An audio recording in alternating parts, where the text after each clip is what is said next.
একদিকে হচ্ছে গরম গরম তোপসে মাছ ভাজা, আর অন্যদিকে এত বড় ভেটকি মাছের ফিলে। আরে বাবা, হচ্ছেটা কি?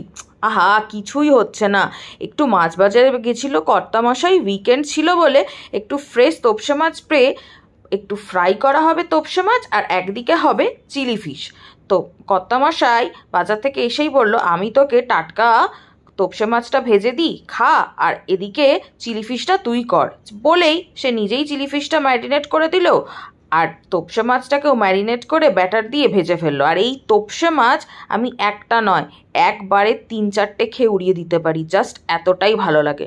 গরম গরম তোপসে মাছ ফ্রাই আমি খেয়ে নিলাম ফার্স্টে, খেয়ে মন তৃপ্তি পেয়ে গেল আর শরীরে প্রচুর এনার্জি এলো। এবার চলে এলাম আমি ভেটকির ফিলেগুলো দিয়ে চিলি ফিশ করতে। তো এখানে ফার্স্টেই ভেজে নিয়ে ভেটকি মাছটা বানিয়ে ফেললাম। দারুণ হয় এটা খেতে। এটার রেসিপি ভ্লগ আমি তোমাদেরকে এর পরেই দেবো। আর রাত্রিবেলা ডিনারে আমি ভাত দিয়ে খুব তৃপ্তি করে খেলাম। যার যেটা ভালো লাগে সে সেটা দিয়ে খেও, ফ্রাইড রাইস খাওয়াও যা, এটা খাওয়াও তাই। তো নেক্সট রেসিপি ব্লগে তোমাদের সাথে দেখা হচ্ছে। টাটা এখনের জন্য।